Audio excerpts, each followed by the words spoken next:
Praise the lord. చెప్పండి గట్టిగా హల్లెలూయా. మన ప్రభు అయిన యేసుక్రీస్తు ప్రశస్త నామములో మరి చెప్పి యొక్క జన్మదినాన్ని పురస్కరించుకొని సమయంలో ఈ కూడి వచ్చిన మీ అందరికీ ప్రభు నామంలో వందనాలు చెల్లిస్తున్నాను.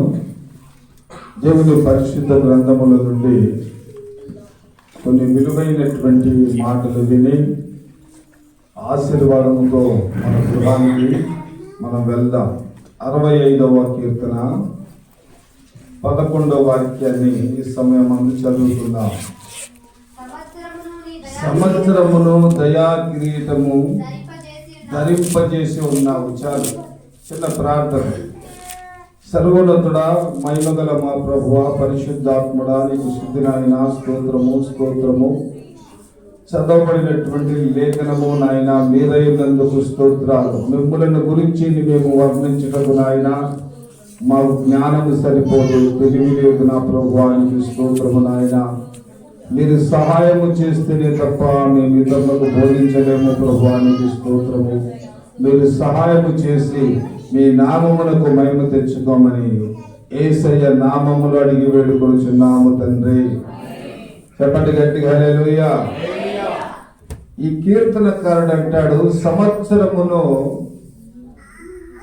నీ దయా కిరీటము ధరింపచేసి ఉన్నావు. సంవత్సరమును నీ దయా కిరీటమును ధరింపచేసి ఉన్నావు అనే మాటను మనం జ్ఞాపకం చేసుకున్నట్లయితే, సంవత్సరములైనా, దినములైనా, గడియలైనా, రోజులైనా, నెలలైనా తండ్రి యొక్క స్వాధీనములో ఉంచబడి ఉన్నాయి. అవి మన చేతులు లేవు. మన బిడ్డలు ఒక 6 సంవత్సరాలు, 7 సంవత్సరాలు, 8 సంవత్సరాలు, ఇప్పుడు ఎన్ని సంవత్సరాలు?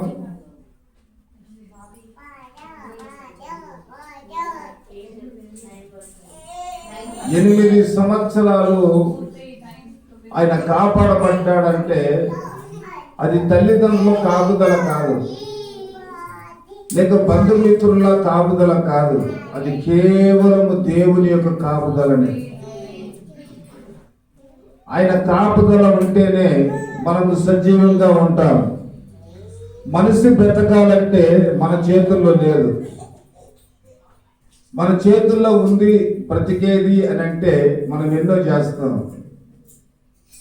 మనిషి బ్రతికేది మన చేతుల్లో లేదు కాబట్టి అది దేవుని దయ. ప్రతి మనిషి కూడా దేవుని మీద ఆధారపడుతూ జీవించాలి. ఇది చాలా వాస్తవంగా మనం గుర్తుంచుకోవాలి. నూతన దయా కిరీటాన్ని, ఈ 8వ కిరీటాన్ని ఆయనకు ధరింపచేస్తూ ఉన్నాడు. దయ, ఏ దయ? దేవుని యొక్క దయ. ఆదికాండము 4వ అధ్యాయం 1వ వాక్యానికి మనం చదివినట్లయితే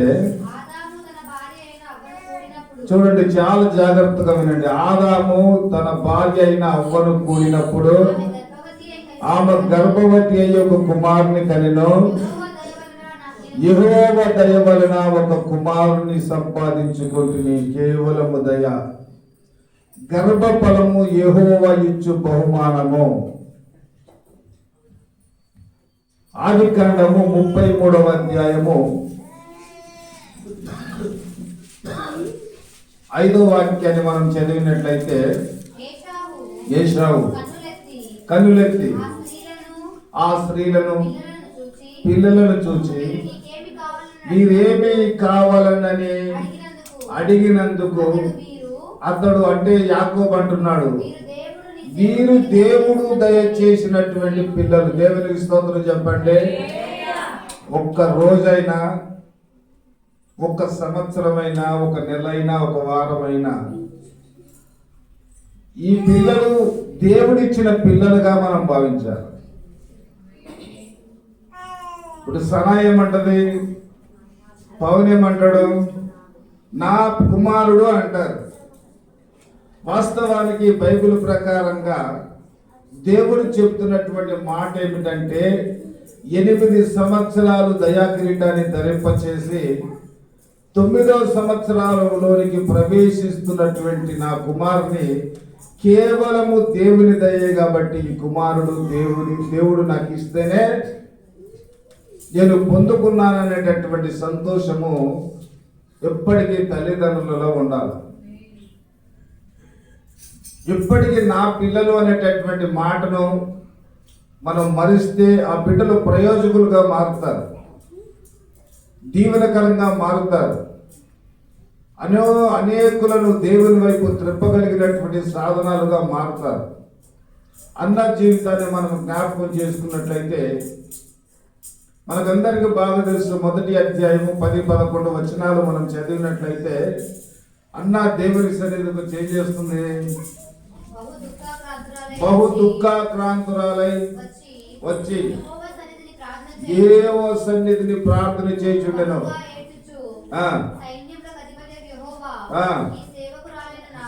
నీ సేవకురాలైన నాకు కలిగి ఉన్న శ్రమను చూచి మరొక జ్ఞాపకము చేసుకొని నాకు ఒక మగ పిల్లను దయచేసిన ఎడల వాని తల మీదకి. ఇక్కడ కుమారుని అన్న పొందుకోలేదు. ఇక్కడ చాలా జాగ్రత్తగా గమనించాలి. దేవుడు ఇంకా గర్భఫలం ఇవ్వలేదు. ఇయ్యకపోయినా దేవునితో ఉడంబడిక చేసుకుంది, ఒప్పందం చేసుకుంటుంది. నీవు నాకు ఒకవేళ మగ బిడ్డను దయచేస్తే ఆ బిడ్డకు తల మీదికి మంగళ కత్తి రానియను, వాడు బ్రతుకు దినములంటిను నేను వానిని యెహోవాకు నీకు నేను అప్పగిస్తానని చెప్పి తీర్మానం చేసుకున్నది. దేవునికి స్తోత్రం చెప్పండి. అలాంటి తీర్మానము ఒక తల్లిగా ఒక తండ్రిగా మన జీవితంలో మనకుందా? ఆలోచిద్దాం. అన్న తీర్మానము చేసుకున్న ప్రకారంగా దేవునికి నా బిడ్డను నేను అప్పగిస్తాను, దేవుడిచ్చినటువంటి బిడ్డే కాబట్టి దేవునికి నేను అప్పగిస్తాను అనేటటువంటి తీర్మానము ఏ తల్లికి ఏ తండ్రికైనా ఉందా? అలా ఉంటే వారు ధన్యులే. చెప్పండి గట్టిగా హల్లెలూయా, హల్లెలూయా. ఒక మాట జ్ఞాపకం చేసుకుందాం. అలాగా మనం తీర్మానము చేసుకున్నటువంటి బిడ్డలు ఎలా ఉంటారంటే సామెతల గ్రంథము 9వ అధ్యాయము 11వ వచనము ప్రకారంగా నా వలన మీకు దీర్ఘాయువు కలుగును. దేవునికి స్తోత్రం చెప్పండి. అలా ఒడంబడిక చేసుకొని ఈ బిడ్డ నా బిడ్డ కాదు దేవుని బిడ్డ అని దేవునికి సమర్పించి దేవునిలో ఆ బిడ్డను పెంచుతూ ఉన్నప్పుడు ఆ బిడ్డకు దేవుని సావాసాన్ని మనం కనపరుస్తూ ఉన్నప్పుడు ఆ బిడ్డ ఎలా ఉంటాడంట? దీర్ఘాయువు కలిగి నా వలన మీకు దీర్ఘాయువు కలుగును. లూకా సువార్త 2వ అధ్యాయము 40వ వాక్యం. లూకా సువార్త 2వ అధ్యాయము 40వ వచనము. చూడు, బాలుడు ఎవరంట? ఈయన యేసు. బాలుడు జ్ఞానముతో నిండుకొనుచు ఎదిగి బలము పొందుచుండెను. దేవుని దయ ఆయన మీద ఉండెను, తండ్రి దయ ఆయన మీద ఉండెను. లోకాన్ని సృజించినటువంటి సృష్టికర్త అయినటువంటి దేవుడు ఏకైక కుమారుని ఈ లోకమునకు పంపి ఆ కుమారుని యందు ఆయన ఏమి కలిగి ఉన్నాడంటే దయ కలిగి ఉన్నాడు. ఎంత కేవలము దయ. మన గొప్పతనం ఏమీ లేదు, మన పెంపకం ఏమీ లేదు, మన సాధన ఏమీ లేదు. ఒక్కటే మనం గమనించాలా, బిడ్డలు పరిపూర్ణముగా ఆత్మీయతలో ఎదుగుదల కలిగి ఉండాలని అంటే అది తల్లిదండ్రుల బాధ్యత. సామెతల గ్రంథము 4వ అధ్యాయము 10వ వచనం చదువుదాం. ఏమంటాడు? నా కుమారుడా నీవు ఆలకించి నా మాట విని అంగీకరించిన ఎడల నీకు దీర్ఘాయుష్మంతుడు అవుతావు. నా మాట వినాల. ఆయన మాట బిడ్డలు వినాలి అని అంటే ఆ బిడ్డలకు ఎవరు నేర్పించాలా? తల్లిదండ్రులు ఆ మాటలు నేర్పించాలి. వారు బాధ్యత తీసుకోవాలా. నేను ఈరోజు మోకరించి ప్రార్థన చేస్తే రేపు నా పిల్లలు కూడా ఏం చేస్తారు? ప్రార్థన చేస్తారు. బిడ్డల ముందు నేను త్రాగుతూ ఉంటే రేపు పెరిగి పెద్దవారైన తర్వాత పిల్లలు ఏం చేస్తారు? వాళ్ళు త్రాగుతారు. బిడ్డల ముందు మనం తగాద చేస్తూ ఉంటే అది చూసినటువంటి బిడ్డలు వారు పెరిగిన తర్వాత ఏమవుతారు? వాళ్ళు తగాద చేస్తారు. మీకు తెలియని ఒక చిన్న మాట మీకు జ్ఞాపకం చేస్తాను, గమనించండి. ప్రభు ఎందుకు హృదయంలో ప్రేరేపిస్తున్నాడు ఆ మాట. ఎప్పుడే కానీ గమనించండి, మనుషుడు ఏది విత్తుతాడో దాన్ని కోసుకుంటాడు. నేను ప్రేమించి పెళ్లి చేసుకున్నా. ఏం చేసినామా? ప్రేమించి పెళ్లి చేసుకున్నా. నా పెద్ద కుమారుడు ప్రేమించి పెళ్లి చేసుకున్నాడు. మా రెండో కుమారుడు ప్రేమించి పెళ్లి చేసుకున్నాడు. మా కుమార్తె ఆమె కూడా ప్రేమించి పెళ్లి చేసుకున్నాడు. ఏం విత్తినా నేను? చాలా జాగ్రత్తగా ఉండాల. ఆలోచించండి, మనం ఏది విత్తుతామో చూడండి. నేను విత్తింది ఏమైంది? అది క్రమంగా వంశంలో ఏమవుతుంది? కుటుంబంలో ఆ విత్తనమే మొలకెత్తింది. ఆ విత్తనమే ప్రబలమవుతూ వచ్చింది. కాబట్టి దేవుని బిడ్డలు దీర్ఘాయువు కలిగి వారు జీవించాలి. దేవుని గురించి తెలుసుకోవాలంటే తల్లిదండ్రులు ఏం చేయాలంటే జాగ్రత్తలు తీసుకోవాలి. సామెతల గ్రంథము 3వ అధ్యాయము మొదటి 2 వచనాలు చదువుదాం.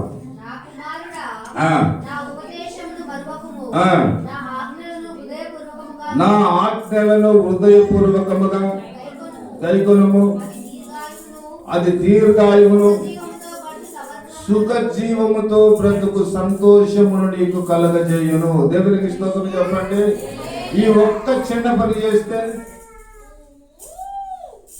ఆయన ఉపదేశాన్ని విని దాని ప్రకారంగా నడిస్తే ఆ కుటుంబం ఎలా ఉందంట? సుఖంగా ఉంటుంది, సంతోషంగా ఉంటుంది. ఈ రోజున సంతోషము లేక, సుఖము లేక ఎంతమంది ప్రపంచంలో బాధపడుతున్నారు.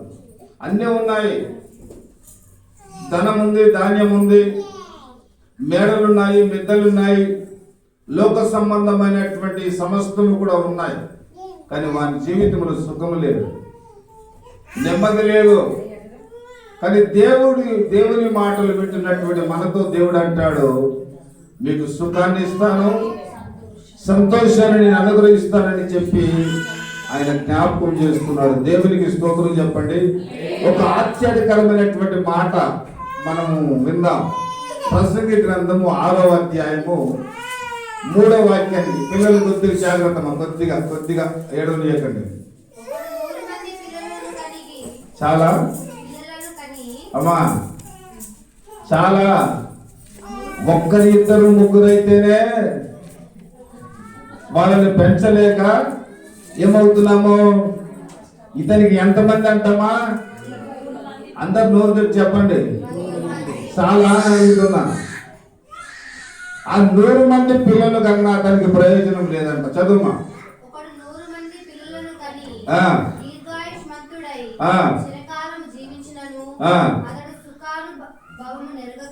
అతనికి సుఖము లేదు, తగిన రీతిని అతన్ని ఏం చేయలేదంట?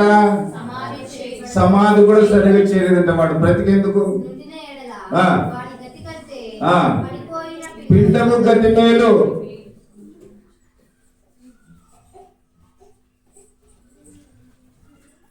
అమెరికాలో ఒక ఆమెకు 16 మంది బిడ్డలు ఒకేసారి కానుకలు జన్మిస్తేనే ప్రపంచంలో ఆశ్చర్యాన్ని కలిగించింది. కానీ బైబిల్లో ఇతడు ఎంత పుణ్యం చేస్తున్నాడు, కానీ 100 మంది పిల్లలు అంటారు. భార్యలు ఎంతమంది అయితే రాయలే. ఇప్పుడు 4 కొడుకులు ఉన్నారంటే తల్లిదండ్రులు ఏమనుకుంటారు మీరు చెప్పండి? తల్లిదండ్రులు వృద్ధాప్యం వచ్చింది ఏమనుకుంటారు? నాకు 4 కొడుకులు ఉన్నారు, ఒకరు లేకుండా ఒకరు చూస్తారు, మేము సుఖంగా కొంతకాలం సుఖంగా బ్రతుకుతామనేటటువంటి భావన కలుగుతుంది. కానీ ఇతనికి 100 మంది కుమారులు ఉన్నవాడు చనిపోతే సమాధిని కూడా సక్రమంగా చేయలేదు.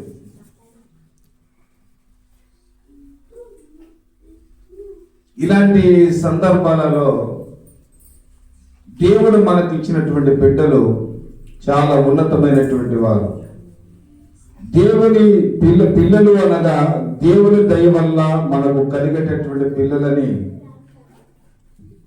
జ్ఞాపకం చేసింది. ఏ పిల్లలు వీళ్ళు? దేవుని దయ వల్ల కలిగిన పిల్లలు. దేవునికి స్తోత్రం చెప్పండి. ఈ పిల్లలు కలకాలం వాళ్ళు దీర్ఘాయుష్మంతులుగా ఉండి తల్లిదండ్రులకు మంచి పేరు తెచ్చి సమాజంలో అనేకులకు ఉపయోగపడేటటువంటి ఒక పాత్రగా వాళ్ళు వాడబడాలి అని అంటే తల్లిదండ్రులు తప్పనిసరిగా బాధ్యత తీసుకోవాలి. ఏమిటి ఆ బాధ్యత? ద్వితీయోపదేశ కాండము 6వ అధ్యాయము 7వ వచనాన్ని చదువుదాం.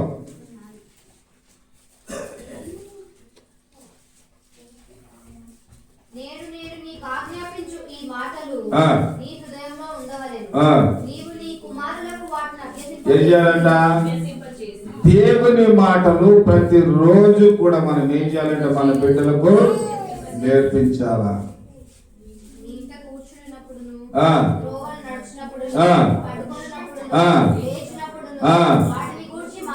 వాటిని గురించి మాట్లాడు. ఇది ఎక్కడ ఉన్నా సరే మొట్టమొదటి బాధ్యత దేవుని యొక్క వాక్యమును మన పిల్లలకు మనము తెలియచేయాలి. రెండో విషయాన్ని జ్ఞాపకం చేసుకుంటే 20వ వచనము, అదే అధ్యాయము 20వ వచనము.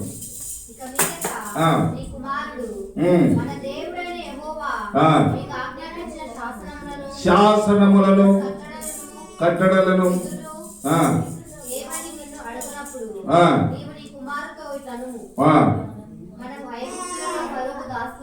సరే దైవ శాసనములను నేర్పించాలి. ఈ శాసనములు దైవ శాసనములు. ఒకటి వాక్యమును మనం అభ్యసింపజేయాలి. రెండోదిగా మనం జ్ఞాపకం చేసుకుంటే శాసనములు మన బిడ్డకు మనం నేర్పించాలి. ఇప్పుడు ద్వితీయోపదేశ కాండము 4వ అధ్యాయము 9వ వాక్యాన్ని చదువుదాం.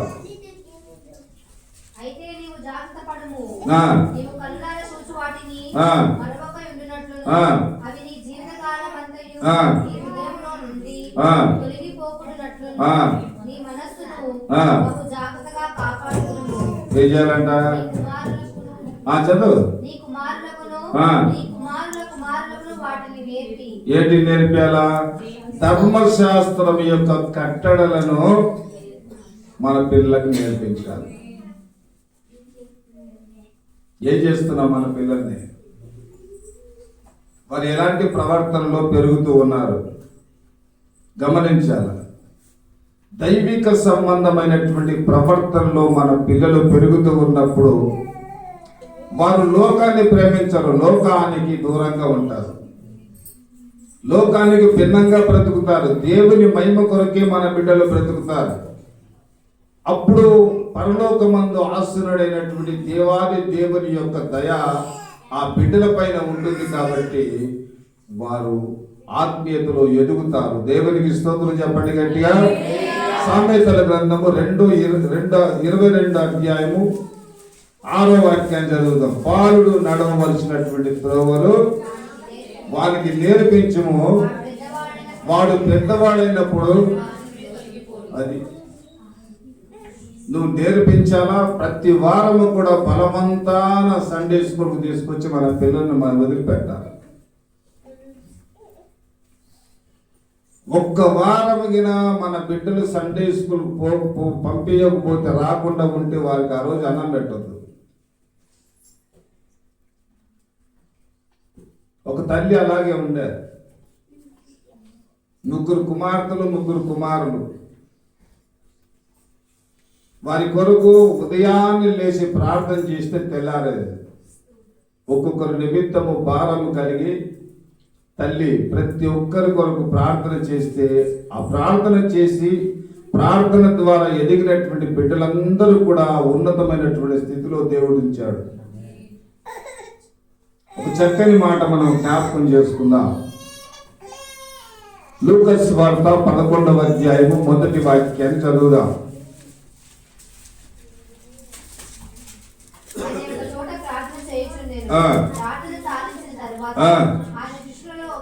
ఆ, ప్రభువా, ఉమ్. యోహాను తన శిష్యులకు నేర్పినట్టుగా ఆ. ప్రార్థన చేయ నేర్పమని చాలు. ఏమి నేర్పించాలా మనము? దేవుని యొక్క వాక్యాన్ని తెలియచేయాలా, శాసనములను మనం నేర్పించాలా, ధర్మశాస్త్రం యొక్క కట్టడలను మనము బిడ్డలకు నేర్పించాలా, బాలుడు నడవవలసినటువంటి త్రోవలేంటి వారికి నేర్పించాలి. ఆ తర్వాత ప్రార్థన నేర్పాలి. ఏం నేర్పాలా? సినిమా పాటలు కాదు. చాలా మంది పిల్లలు ఏం చేస్తారంటే టీవీల ముందు కూర్చొని కూర్చొని కూర్చొని ఈ పాటలు పాడమంటే ఆ పాటలు పాడతారు. తల్లిదండ్రులు ఏం సంతోషపడతారో. అదే పెద్దవాడైనప్పుడు రోడెంబలి సినిమా పాటలు పాడుకుంటూ తిరిగితే అప్పుడు పిల్లలను ఆత్మీయతలో ఎదగకుండా అడ్డుపడేటటువంటి వారు ఎవరంటే తల్లిదండ్రులే. కాబట్టి తల్లిదండ్రులు కూడా బాధ్యత అనేటటువంటిది చాలా ఉన్నతమైనటువంటి బాధ్యతను వారు తీసుకున్నప్పుడు, దేవుని యొక్క సావాసములో వారు నడిపించినప్పుడు, దేవుని గురించి తెలియజెప్పినప్పుడు వారు బిడ్డల వల్ల తల ఎత్తుకునే వారిగా ఉంటారు, కానీ తల దించేవారుగానే పిల్లలు ఎప్పుడు కూడా ఉండరు. అట్టి ఆశీర్వాదము మన బిడ్డలకు దేవుడు అనుగ్రహించును గాక. తల్లు ఉంచి కళ్ళు మూసుకొని ప్రార్థన చేసుకుందాం. మన మధ్యలో ప్రేమ్ కుమార్ ప్రార్థన చేస్తాడు. ప్రార్థన ఆశీర్వాదాలతో మన కార్యక్రమాన్ని ముగించుకుందాం.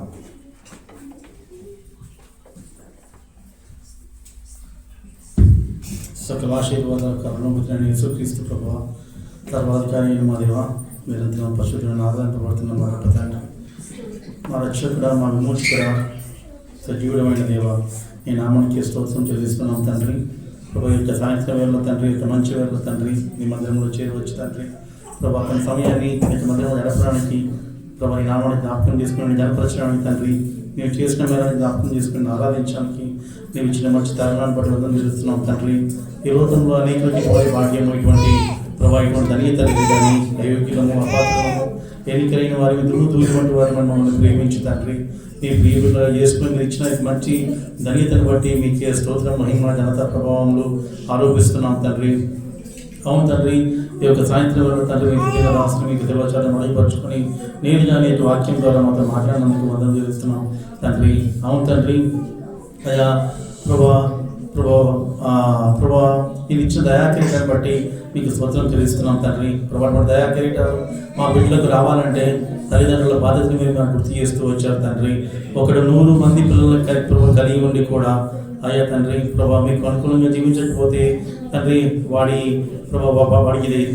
ప్రభా సరైన సమాధి కూడా దొరకదని, పడిపోయిన పిండం వల్లే వాడి జీవితం పోడి ఉంటుందని, సుఖానుభవం లేకుండా వాడు జీవిస్తారని మీరు మాతో మాట్లాడుతూ వచ్చారు తండ్రి. ఆ విధంగా కాక తండ్రి, తల్లిదండ్రులమైన మేము మా యొక్క బాధ్యతను గుర్తెరిగి జీవించే కృప మీరు మాకు అనుగ్రహించమడుగుతున్నాం తండ్రి. సహాయం చేయండి. అవును తండ్రి, ఈ లోకంలో మేము జీవిస్తున్నది తండ్రి, మేము తల్లిదండ్రుల తండ్రి మా బిడ్డలకు తండ్రి మీ యొక్క వాక్యాన్ని నేర్పే వారంగా సహాయం చేయబడుతున్నాం తండ్రి. వారి తండ్రి వారు ప్రతిదినం వాక్యాన్ని చదువులాగిన, వాక్యాన్ని వారు ధ్యానించలాగిన, వాక్యాన్ని వారు అయ్యే తండ్రి మెమరైజ్ చేయలాగిన తల్లిదండ్రులుగా మా అటువంటి పాత్ర మేము బోధించడానికి సహాయం చేయమని అడుగుతున్నాం తండ్రి. ప్రభు చూపించండి తండ్రి. ప్రభా అంత మాత్రమే కాకుండా తండ్రి శాసనములు ప్రభా వారికి నేర్పించలాగిన సహాయం చేయబడుతున్నాం తండ్రి. ప్రభా ఎటువంటి జీవితం కలిగి ఉండి ప్రభావంలో పడకుండా, శోధనలో పడకుండా మీకు శాస్త్రంలో గుర్తెరిగి జీవించే కృప తల్లిదండ్రులను మేము వారికి నేర్పించలాగిన సహాయం చేయమని ప్రభు చూపించమని అడుగుతున్నాం తండ్రి. అంత మాత్రమే కాకుండా ధర్మశాస్త్ర కట్టలను కూడా పిల్లలు నేర్పించలాగిన సహాయం చేయబడుతున్నాం తండ్రి. ఏది పాపము ఏది పాపము కాదు నేర్పించేది తెలియజేసే ధర్మశాస్త్రం తండ్రి. మా బిడ్డలు కూడా ఏది పాపము ఏది పాపము కాదు వారు తెలుసుకున్నారు తల్లిదండ్రులను మేము నేర్పించలాగిన సహాయం చేస్తున్నామని అడుగుతున్నాం తండ్రి. వారు నడవలసిన త్రోవను వారికి నేర్పించలాగిన సహాయం చేయబడుతున్నాం తండ్రి. ప్రభు ఈ లోకంలో దుష్ట సాంగత్యం లేకుండా తండ్రి, పాపానికి బానిసే పాపంలో తండ్రి, పాపము త్రోవలో వారు వెళ్ళకుండా తండ్రి, సరైన త్రోవలో నీ మార్గంలో నేనే మార్గం సత్యం జీవం అని చదివించిన ఈ యొక్క మార్గంలో వారు నడిపించలాగిన సహాయం చేస్తున్నామని ప్రభు చూపించమని అడుగుతున్నాం తండ్రి. అలాగే ప్రార్థన కూడా ఏ విధంగా చేయాలో నేర్పించాలని మీరు మాట్లాడుతూ వచ్చారు తండ్రి. అవును తండ్రి, ఈ 5 అంశాలు మా యొక్క హృదయంలో ఉంచుకున్న తండ్రి, ప్రభు తల్లిదండ్రులుగా మేము తండ్రి అనేక పర్యాయాలను మేము తను ఫెయిల్ అవుతూ ఉంటాం తండ్రి. క్షమించమని, కావాల్సిన బలాన్ని, ధైర్యాన్ని, ఆరోగ్యాన్ని మీరు అనుగ్రహించబడుతున్నాం తండ్రి. మీరు ఇచ్చిన మంచి వర్తమానం మా యొక్క హృదయంలో ఉంచుకోండి తండ్రి. ఆ విధంగా మా బిడ్డలకు మేము దీవెనకరంగా, ఆశీర్వాదకరంగా వారికి తగిన విధంగా ఆ యొక్క పెంచులాగా సహాయం చేయమని అడుగుతున్నాం తండ్రి. అంతమాత్రమే కాకుండా వాక్యం ఇచ్చిన దాసుని మీకు జ్ఞాపకం చేసుకోండి. మీరు ఇచ్చిన వాక్య ప్రత్యక్షతకి మీ స్తోత్రం తెలుస్తున్నాం తండ్రి. ఆరోగ్యాన్ని ముద్రించండి, రాకపోకలు తోడైన కుటుంబాన్ని దీవించండి, అవసరం తీర్చి మీరు నా మహిమార్థంగా వాడుకొని అడుగుతున్నాం తండ్రి. అలాగే ఈ యొక్క రాత్రి వేళ తండ్రి ఎందుకు చేయవచ్చు మీరు ఎరిగిన దేవుడు తండ్రి. అవును తండ్రి, మరి ఇచ్చిన బాస్కెట్ జ్ఞాపకం చేసుకొని మీరు ఇచ్చిన సంతానంలో తండ్రి, చిన్న కుమారుడు పవన్ ప్రభా, ఆయన మీరు ప్రేమించి ఇచ్చిన ప్రభా తండ్రి, ఆయన చిన్న కుమారుని జ్ఞాపకం చేసుకుంటున్నాం తండ్రి. చబ్బిని జ్ఞాపకం చేసుకున్న అయ్యా తండ్రి, సంవత్సరంలో నూతన దయాకిరీటం అప్పుడుకు దయచేస్తున్నాం అడుగుతున్నాం తండ్రి. గత సంవత్సరం మీరు కాపాడిన విధానాన్ని బట్టి మీకు స్తోత్రం చెల్లిస్తున్నాం తండ్రి. ఆరాధిస్తున్నాం, గణపరుస్తున్నాం, పూజిస్తున్నాం తండ్రి. ప్రభావ రాబోతున్న సంవత్సరం అంతా కూడా మీరు ఎక్కడ నీడలో ఆ బిడ్డను ఉంచండి, సంరక్షించండి, కాపాడండి. కావాల్సిన తెలివి, జ్ఞానము, ఆరోగ్యం గ్రహించమని అడుగుతున్నాం తండ్రి. విద్యాభ్యాసంలో ముందంచ వేయాలన్నా సహాయం చేయబడుతున్నాం తండ్రి. ఈ బిడ్డలు కూడా తల్లిదండ్రులుగా సన అలాగే పవన్ తండ్రి ఈ 5 అంశాలు గుర్తుపెట్టుకుని తండ్రి వారు ప్రభా ఈ బిడ్డలు పెంచులాగా సహాయం చేస్తూ పడుతున్నాం తండ్రి. అయా ప్రభా ఈ బిడ్డ ప్రభా నానమ్మని ప్రభా తాతగారిని జ్ఞాపకం చేసి కుటుంబాన్ని దీవించండి. అలాగే లడ్డుని జ్ఞాపకం చేసుకుని భార్యను ప్రభు బిడ్డను దీవించమని సహాయం చేస్తున్నాం అడుగుతున్నాం తండ్రి. చిరొచ్చిన మనందరం కూడా మీరు వాక్యాన్ని విని అవిధి జీవితంతో అనుగ్రహించమని వాక్యమైన యేసునామమున అడిగి పెట్టుకుంటున్నాం పరమ తండ్రి.